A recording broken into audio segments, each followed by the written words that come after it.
Hello everybody, we have another story today, and this one's a longer story. Better for some of our older viewers probably. You can see that Zeus and Clyde, they didn't have the patience to sit still for this story, but it's such a good one with a good lesson for us. Today's story is called The Oak Inside the Acorn, written by Max Lucado, illustrated by George Angelini. The acorn looked at the world around him. Green hills rolled their backs in the distance. Bright daisies bloomed below him. Above him, a family of puffy white clouds floated through the blue sky. "The world looks so big," the little acorn said to his mother. "I'm just glad to be right here with you." His mother was a tall, beautiful oak tree. "I'm glad too, my little acorn. It's good for you to be here with me now. But when your time comes to go into the world, you'll be fine." "I'll be afraid." Mother Oak hugged little acorn in her strong branches. "Within you is a great oak, little acorn. Just be the tree God made you to be." The thought of letting go and leaving the safety of his mother's branches was scary to little acorn, so he tried not to think about it. But deep down inside, he knew the time was coming. One by one, his brothers and sisters had been letting go and saying goodbye. They had been afraid too, but their mother had assured them with the same words. "Within you is a great oak. Just be the tree God made you to be." Each time he heard this, little acorn would look at himself and say, "An oak in me?" He was so small, it was hard for him to believe he could ever be a tree. The time to let go came sooner than little acorn wanted. It started with a bump. He was resting one summer afternoon, thankful for the coolness in the shadow of the leaves, when, thud, the tree shook. His mother's branches trembled and little acorn began to swing back and forth. A farmer's pickup had accidentally backed into the tree trunk. Little acorn had swung before, stirred by the wind, bumped by climbing kids, and each time he'd always held on, but not this time. He tried. He pressed his thin stem into the branch as hard as he could. It didn't work. He was a heavier acorn than he used to be, and his stem began to pull away from the branch. "Uh-oh, Mom?" "It's okay, little acorn," Mother Oak assured him. "You can't hang on forever. It's time. You've got to let go." Down he fell, flipping over and over, softly slipping through the leaves until he bounced on something hard. He'd landed in the back of the pickup truck. The truck vibrated and began to drive away.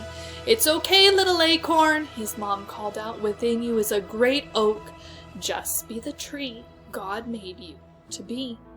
Little acorn barely heard the last few words. The truck was already moving down the road, going somewhere.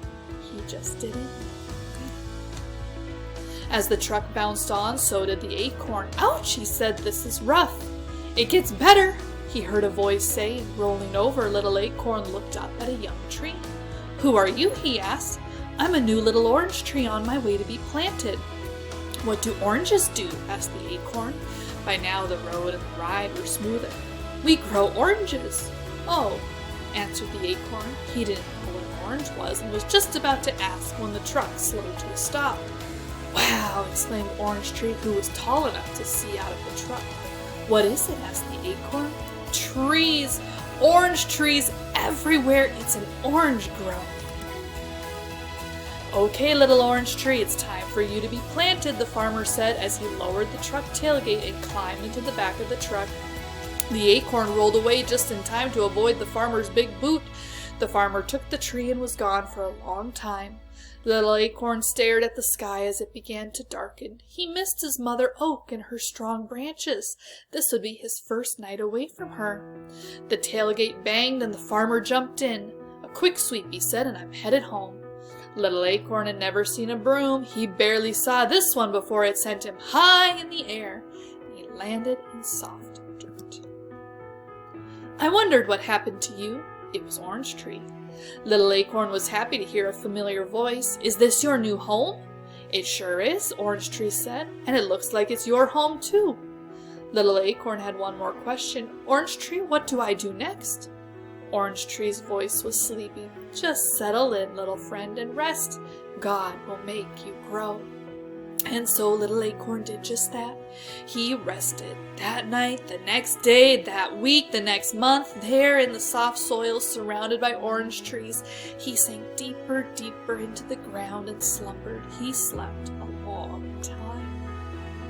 When little Acorn awoke, he didn't know where he was. He stretched upward, and when he did, he kept stretching higher and higher until he popped out of the dark dirt into the sunlight. "Well, look who's awake," announced Orange Tree. Little Acorn looked around and then up. "Hello, Orange Tree. Have I been sleeping long?" "Long enough to become a small tree." Little Acorn looked down at himself and said, "I've changed." His round shell was now a slender trunk. "You are growing," Orange Tree said. "Now you are a little oak." Little Oak straightened himself and remembered his mother's words. "Within you is a great oak." Maybe she was right, he thought, and he stood a bit taller. But even at his tallest, he was much smaller than the big orange trees.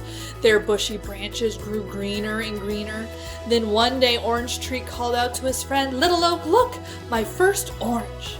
The big orange trees spoke up. "He'll have many more," they said. "So will I," announced Little Oak. The trees in the grove laughed. They didn't mean to hurt Little Oak's feelings, but they did. "You'll never have oranges," they said, chuckling. Little Oak straightened his branches and pushed as hard as he could, but no oranges popped out that day. Not that day, nor the next, nor the next. When the farmer came to collect the fruit, Little Oak was worried. He had none to give. "Well, hello, Little Oak," the farmer greeted. "How did you get here?" The farmer walked away, and when he returned, he carried a big shovel. "I know just the place for you." He lifted the new little oak tree out of the ground. "Bye-bye, my friend," said Orange Tree.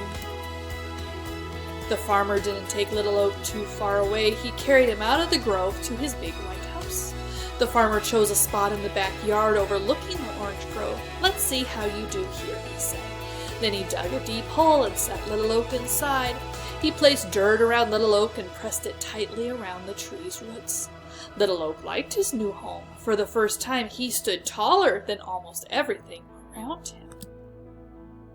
Little Oak was stretching his roots into the dirt when he heard, "Hi, I'm Pink Petunia. Who are you?" Little Oak looked at the bright flower near the house. He started to answer, but Pink Petunia didn't give him time. "Rosie is next to the house." "Hi there," chirped Rosie. "Daisy's here too." "That's me," said a white and yellow flower. "Hello, little tree." Pink Petunia continued, "We are soft and smell sweet. What about you?" Little Oak didn't know how to answer. He knew he had no oranges. "Do you grow flowers?" Pink Petunia asked. Little Oak never remembered seeing flowers like roses or petunias on his mother, but still, maybe oaks did grow flowers. "Maybe I could. Maybe that is what I'm made to do," he answered. So he tried. As hard as he could, Little Oak tried to grow flowers like his friends could grow. As the sun grew hotter, they unfolded into a rainbow of pinks, reds, and yellows. Little Oak, however, just grew taller. As the days grew longer, his roots grew deeper. Every day he tried to grow colorful flowers, but he never could. Pink Petunia could, so could Rosie, so could Daisy, but not Little Oak. Finally, Little Oak decided to rest. His branches were tired and drooping. His leaves were dropping. Even the flowers were sleepy. "We're going to rest now, Little Oak," the flowers told him, and they did. The sky grayed and days shortened and the whole garden slept. While Little Oak slept, he dreamed. He dreamed of his days as a little acorn on his mother's branch. Deep in his sleep, he heard her soft voice. "Within you is a great oak. Just be the tree God made you to be." When the sun warmed his branches, Little Oak awoke. Only he wasn't so little anymore. He could see farther. He had grown taller and wider. The winds didn't bend him as much. His branches were as big as his trunk used to be. Little Oak was becoming Big Oak. Many years passed, and each year he grew bigger and wider, wider and bigger, until everything in the farmer's yard looked up to him.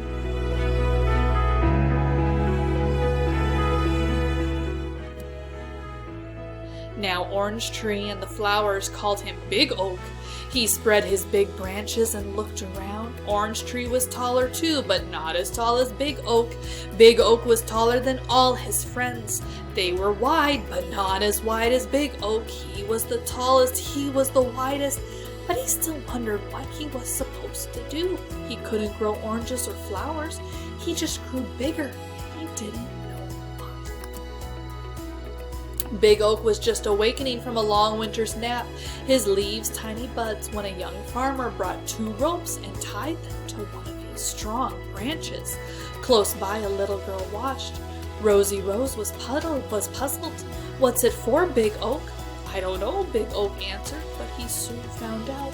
"Can I do it, Daddy? Can I swing?" "Go ahead," urged the man. And the little girl with bright blue eyes and hair the color of Daisy's flowers sat in the swing. Big Oak felt the tug, but barely. He was strong and little girl was small. With her daddy's help, she swung forward, not too far, but farther the next day, and farther the next. By the time the sun was hot and the flowers were plenty, she could swing alone, kicking her feet higher and higher until she could see the roof of the house. Then back she would swing, back until she seemed to look straight at the ground. Big Oak loved the sound of little girl's laughter, her footsteps running toward him, her squeals of delight as she swung higher and higher into the sky. Yes, Big Oak loved little girl. When she swung, he stood strong. When her daddy built her a tree house in Big Oak's branches, Big Oak gladly held it. When little girl stretched out on the grass to watch the clouds float, Big Oak shaded her. She played in his branches, climbed his trunk, rested in his shadows, and together they grew. Each year both taller, each year both stronger. When gray skies brought cold days, Big Oak slept and the swing hung silent and the playhouse stayed empty. When blue skies brought warm days, they laughed and played. Little girl talked and he listened, and at last Big Oak knew he had become the tree God made him to be. One day little girl came to Big Oak with a little boy, though neither was too little.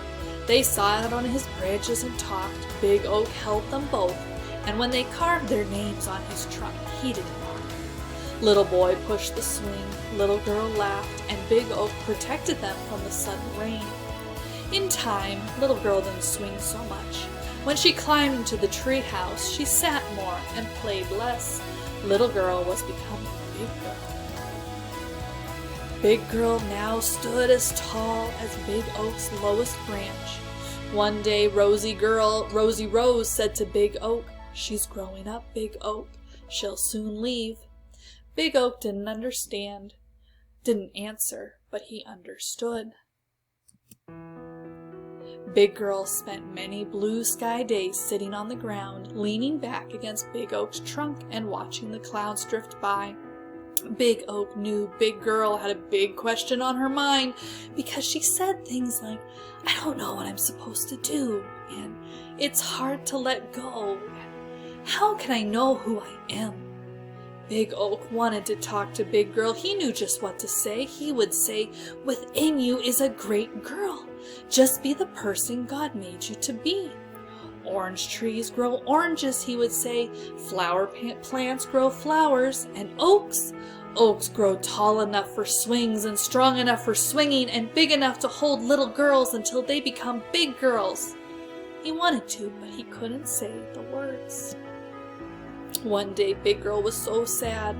The little girl who used to giggle in Big Oak's shade just sat, silent tears flowing down her cheeks. "It's hard to let go," she said. Big Oak was listening, and he had an idea.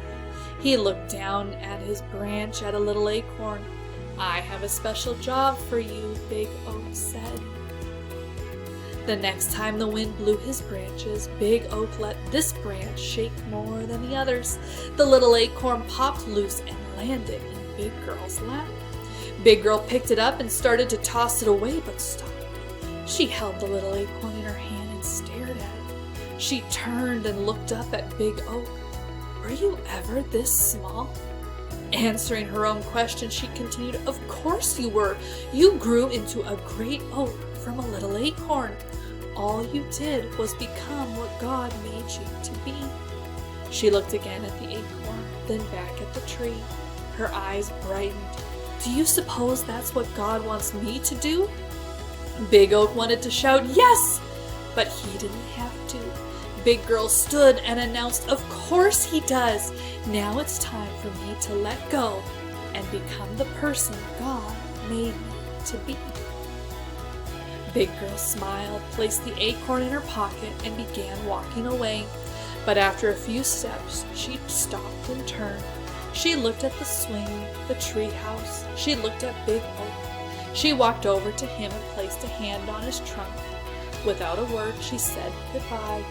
Without a word, Big Oak said the same. The end. Just grow and become the person that God made you to be. God has amazing plans for each of you, and as you grow, those will be revealed. Just trust, just rest that God has amazing plans for you. Just like the little oak knew he was just going to be the tree that God made him to be. You have a good rest of your day. I will see you next time.